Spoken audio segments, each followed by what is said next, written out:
You see Cole Custer. Behind him is Erik Jones exiting turn 4. Custer checks up a little bit, gets turned sideways, and then behind him it's just they all stack up.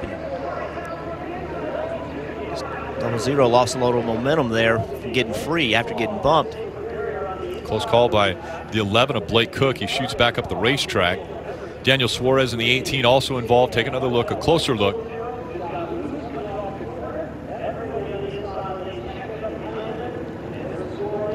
We see this on restricted plate races all the time.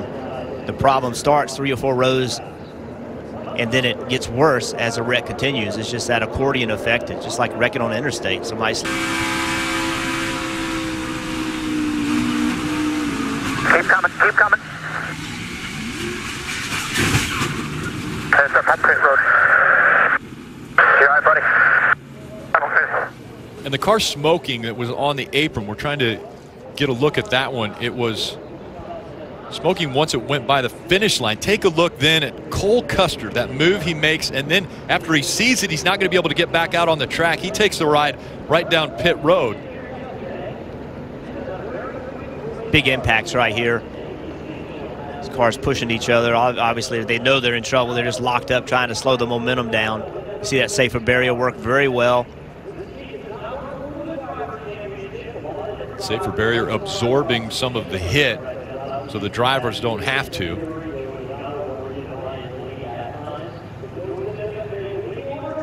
Cole had lost a little bit of ground from the 7 car in front of him. I don't know if he got free prior to getting hit or what it was, but he wasn't right up behind Justin Allgaier, and I'm not sure that's why the car behind him didn't anticipate it and just got into him, and that's what started all of it. And Despicable Me 3 now playing. Take a look at today's Toyota driver updates. Scott Legacy Jr. back in 10th, Erik Jones 12th, J.J. Yeley as they go around, the 51 spins. Jeremy Clements comes back up on the track. Caution comes out, 15 laps to go. That all started, and the lap car did nothing wrong. He stayed on the bottom, did nothing wrong, but that lap car completely changed the momentum of all the runs. Now they're 3 wide going through the corner. It completely changes the speed. He did nothing wrong, but that just got slower and slower and slower throughout the pack, and ultimately this wreck was caused. See right here, see the 13 car on the bottom of the racetrack doing nothing wrong, but it just slows everybody down. Now they're all 3 wide. They all get stacked up. See, Hemmer got loose. 14's loose. Pretty good job there, but well, I think this car, or this right here, actually kind of starts the stack up. But what a nice job right there of saving that race car. J.J. Yeley in the 14. And again, just like we talked about on the interstate, this all got bottled up here, and the wreck happened back there. 51 of Jeremy Clements. I had J.J. Yeley wrecking for sure. He saved his, though. And with this aero package, it appears to me that it's easier to get runs from both the bottom. Oh, around goes the 48 of Brennan Poole. He was running second. He collects the 3 of Ty Dillon. Caution comes out again. Unbelievable that those cars don't go back up the racetrack and only 2 cars were involved. We've seen this, Jeff, time and time again. The accidents come from the front of the field. And not too bad of damage on the 48 of Brennan Poole. The 3-car Ty, his damage is much worse. To go. They just got misaligned. The 9 of William Byron was pushing the 48 of Brennan Poole, and you saw the 48 move. He made a move, and when he did, they no longer were lined up, and that shoved the 48 into being sideways. Jeff, you know, the tri-oval isn't, you know. Your point about the tri-oval is right. The worst the car drives is in the tri-oval. 9. Yep. 0 in your lane. It's just such an odd place on the racetrack, Rick. You're turning the wheel, but there isn't the vertical load of the banking to help the grip. And you see how light that 48 car was. And the poor 3 of Ty Dillon, he was doing nothing wrong, riding in his lane, trying to probably back up to the 1 to get a run, and the 48 comes across his bumper. Yeah, I want to be clear. When I said it looked like the 48 of Poole was trying to make a move to the outside. Back out in front. William Byron with a great job of that side draft to slow the 16 down. Hard into the wall goes the 33. He collects the 5 of Michael Annett. Caution comes out.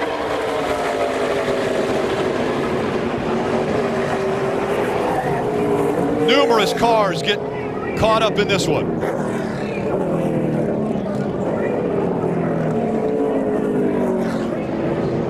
Brandon Jones in the 33. Michael Annett in the 5. Dude. You see right here, Brandon Jones is just pushing, trying to get that run, pushing Erik Jones in front of him, who's into the rear bumper of Ryan Reed. And basically the push just gets too much. Justin Allgaier pushes the back of Brandon Jones. He gets into the outside wall, and from there, it's a chain reaction. And you may say, well, why does Justin Allgaier get in there and push when, you know, the line in front of you is getting stacked up? Because you can't see. You have no idea what's going on 2 cars in front of you. So Justin Allgaier, he just knows he needs to push Brandon Jones. He's got to push him to make something happen, but he can't see the cars in front of him are having trouble. And you see right here, this is what happens. They just get stacked up. The 20 is into the 16, the 33 is into the 20, and that's all it takes. He kind of either loses a little momentum or the 7 just hits him too hard. They spin around, and these cars behind, there's just nothing they can do. Very fortunate that 33 stayed on his wheels. You see the 42 through the grass. You know, this is always the concerning point. When cars start hitting other cars, we see them climb up and get airborne. Luckily, all these cars stayed on the ground.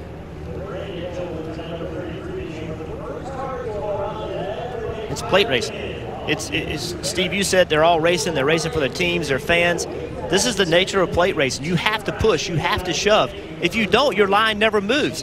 But when you do push and you do shove, we have these incidences. And it's, listen, once this wreck starts, it's as a driver, you know, it's a terrible feeling. You're hoping you don't hit anything hard.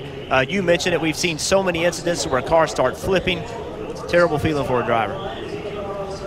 Riding along at 100 miles an hour with the bat cam, and you see the wreck almost come back to the camera there as they slowed way down. Wow, look at the 23 car there on the bottom, you know, going through the grass. And this is the shot. You see the cars dancing side to side, trying to get position, and then the 33 just gets spit out of line that quick. And from there, the major crash. And then all of these crew members, everyone that works on all of these cars right here, this is where the disappointment of speedway racing comes in. The long walk from pit road back to the hauler, knowing you had a chance. You built a car, you came down here, you worked all weekend long, your spotter, your driver were communicating, and one car pushes another, and they all crash. Where you are. Come through there. That was Matt Tiff's 33. Brandon Jones into the wall. Comes back across, collects Michael Annett in the 5. And as you mentioned, those 2 cars sideways in front of the rest of the field. Now it's luck. Michael Annett collected the 7 of Justin Allgaier. Well, this was the crash that we all felt was coming, but even leading up to this, we saw some huge moves, huge blocks. Joey Logano had William Byron all the way down to the double yellow line, getting into turn 1. And then on the backstretch, William Byron shoving the 22. Finally, he got squirrely or loose, and somehow Joey Logano. The 1 of Elliott Sadler jumped into that outside line after William Byron had the lead. Elliott Sadler decided, I'm going to go for this win as well, as they come to the overtime line. Oh, and wrecking behind them. The field, did they get to the overtime line before the caution came out? That will be the question. Don't let them get to you. William Byron was out front. The question is, did they get across? You see the caution light up above. They had already crossed past the overtime line. The wreck happened behind them. And then the caution comes out. And you have to throw the caution. I mean, there's a huge wreck on the back straightaway. You can't send these cars back around through that wreck under green. So throwing the caution is a no-brainer here. Well, we saw with Eric Almirola with his injury at Kansas that the assumption of any sort of injury is a mistake. Anytime you have any sort of contact like that, NASCAR has to assume they need to dispatch safety vehicles, not to mention the debris on the racetrack. William Byron out front. The wreck happens behind him.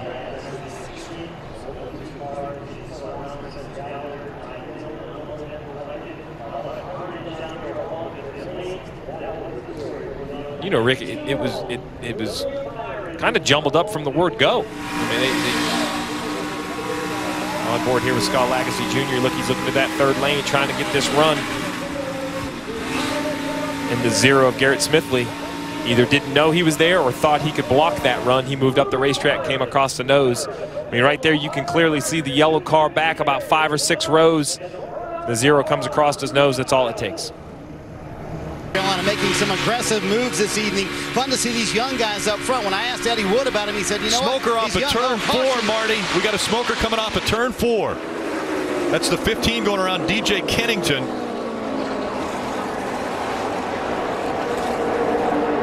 And you see the hood flap that has come off of this car. That looks like a major engine expiration to me. Fire out the pipe, smoke everywhere, probably spun in his own oil.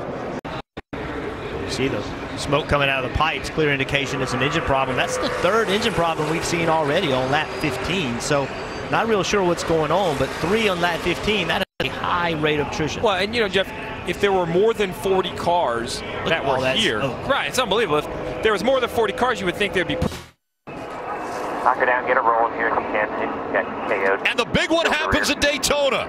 Kyle Busch goes around in front of 3 or 4 other cars, collecting them, and the caution comes out again. We are closing into the end of this stage, just inside 10 to go. The momentum was kind of building. Everybody was trying to work their way to the front. You see Martin Truex Jr. leaving the scene.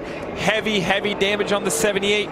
Though 18 was the first car around for sure. Austin Dillon caught up in it. He can't even see over the hood. It has collapsed up to the windshield. Martin pit road. Take a look at what happened. Follow along Kyle Busch. Little wiggle right there. I think he had a problem. That thing just turned around on him right in front of the field. So look at all the big impacts, all the smoke.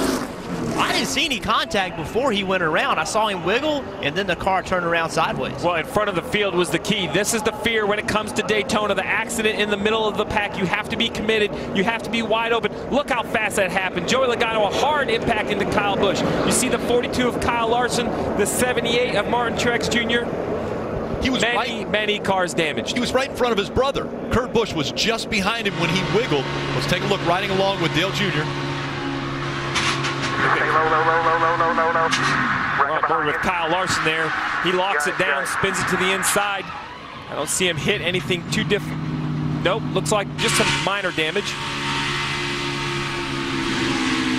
Logano just nowhere to go. I mean, it happened so quickly. All you can see is smoke. You heard him lift. He saw that the nose of that car pointing the wrong way. Oh no, what am I going to do? Lift, lift, lift. Gets into it. And the spotters, you hear them. They're trying to give them information, but they know.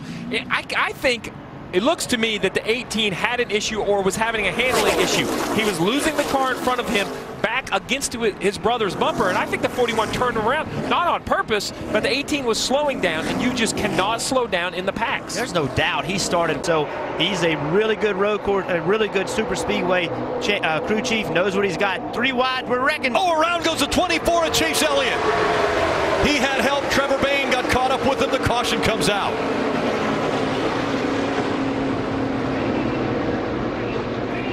Damage to the left side of the 24 of Chase Elliott. Damage to the 6 of Trevor Bayne. This is not bad. Just left rear, guys. A lot of damage to Trevor Bayne.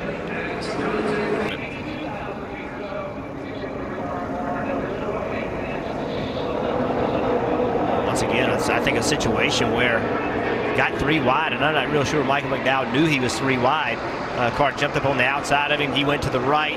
That pushed him back to the left, ended up getting into Chase Elliott. And that's the shot. That shows how much these drivers move around on the backstretch. You see left to right, keep changing lanes. And like you mentioned, Michael McDowell in that row was 3 wide. I'm not sure Chase Elliott didn't think he wasn't clear of that row. I'm not sure he thought Michael McDowell was even a concern.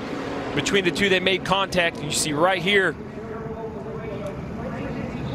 you know, it's moving. And there's nothing he can do. It's spin to the right or spin to the left. Fortunately for the 24, he spun to the left. There's still damage, but much less damage than if it had gone up into the outside wall. Parker. Junior do this many times where he just goes to the top and everybody follows. Oh, around goes the 4 of Kevin Harvick. Harvick spins around. Dale Earnhardt Jr. is involved. Brad Keselowski involved. Smoke coming out of the 32 of Matt DiBenedetto. Blue tire, I'm fine. About 190 miles an hour. See the 4-car wiggle, turns around quickly right in front of her. No, nothing anybody can do. All the smoke, can't see. hope you get through it. I'm amazed more cars aren't in an accident like that, Rick, as tidily as their bunch going through the corner. Right here, you're on board with Kevin Harvick, middle of the corner, wide open. 88's going with you. Hey, easy here. Pull the tire or something, hold your brake. Just a snap spin, and then the reaction behind him. And even the spotter in an accident, calm as could be on the radio. Calm as he could be. Stay on the brakes. Oh, that's how quick that happened. Cover, buddy. You can do. Coming. We're in it, Greg. Might be okay here. There's still wrecking back there in your mirror there. Just flip it around here. We'll take a look at it. Can't get off the wall. No, I bet the right front tie rod or something in the right front suspension is broken. You see, he's turning the wheel left, but the car is going right. So the car spins around right there. It sandwiches up to the 88. The 5 of Kasey Kahne makes an evasive maneuver, goes to the bottom. How about the 41 of Kurt Busch? A hard left to miss Kasey Kahne. Another hard left to miss the spinning 2 of Brad Keselowski. I don't think Kahne or Keselowski ever hit anything. I think they're going to. We ride along with the back cam taking a look at this accident. Darrell Wallace getting by. Nice job staying clean. Really, Steve, you said it. It makes it a simpler task. The only problem is, and the 2 of Brad Keselowski into the wall. And we heard. Caution is out. We heard Marty. We pop the tire again, guys. So whatever you got to do to fix it.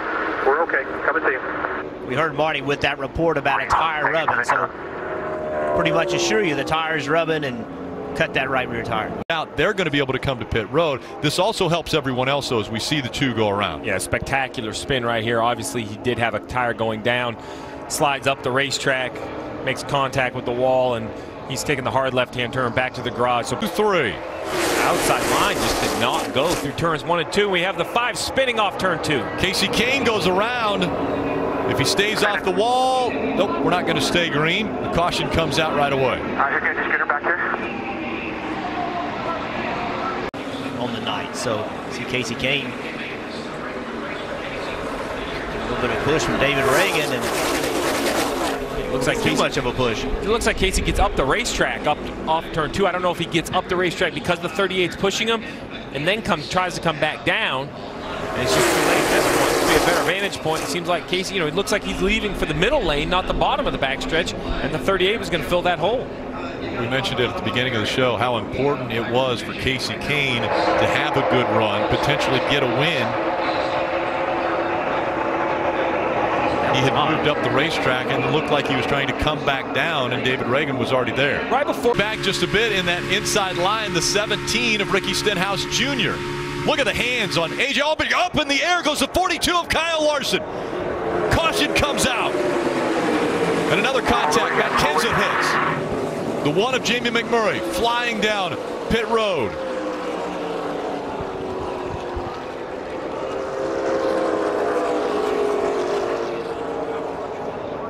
Kyle Larson up in the air, right in front of the grandstands. See him removing the steering wheel. A lot of damage to Kurt Busch's 41.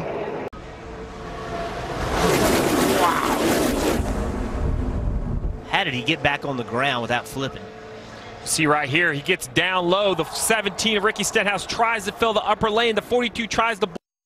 You said the 42 was destined to go airborne. The roof flaps deployed, setting the 42 back on the ground. And as that happened, the 41 of Kurt Busch crossed the tri-oval, took a hard hit. This is another great action shot right here. Watch this 42. Hits the wall, then gets pushed into the air by the 17. You see the roof flap open. The car sets back on the ground. The 21 of Blaney, he's in the brakes, just nothing you can do. Remember, Matt Kenseth, Kasey Kahne had got shuffled back. They got behind this wreck. Matt Kenseth did not get through it. Kasey Kahne did. The 41 of Kurt Busch also came back across the racetrack. He hit it very hard into the safer barrier. If you've ever been on a multi-ton airliner and taken off, those planes take off at 170 miles an hour. We're riding along at over 190 with the 42. Go outside.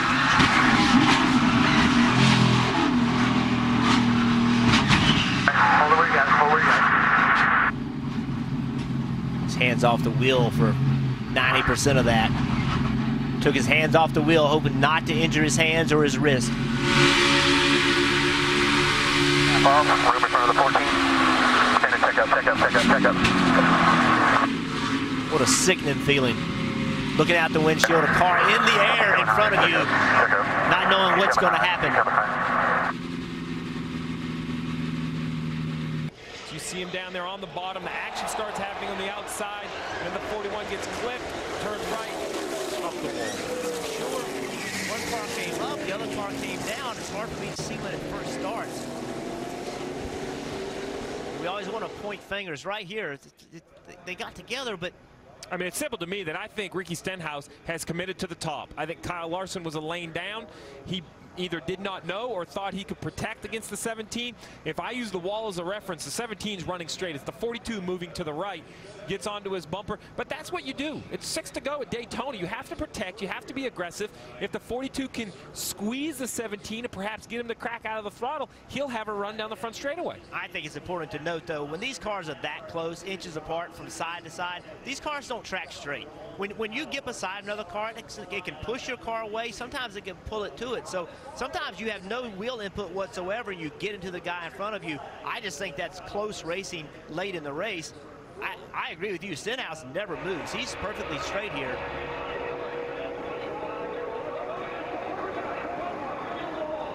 Nevertheless, big impacts. And once again, not a mid-pack accident. This is up towards the front. These are cars racing for the lead.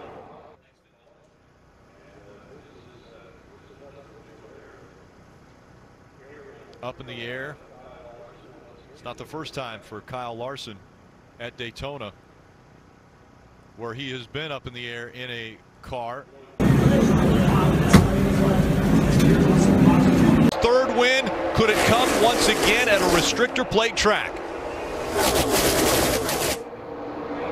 And around goes the 77. Erik Jones slides into the infield. Also the 11 of Denny Hamlin goes around. Caution has not come out yet. Now it does. Erik Jones slid. Denny Hamlin slid. Pop out of. Just pushing Clint Boyer. Gets up the racetrack a little bit. Now he's 3 wide. One car, Jamie Murray, moved down on the side of him, just pushed him to the side. I'm not sure what happened to the 11. I saw the 11 shoot out of the screen. Not sure what made him go to the left, but Jamie Murray, I think, just for some reason darted to the left. Take a look at the 24 as well with the 11. As we see Erik Jones sliding.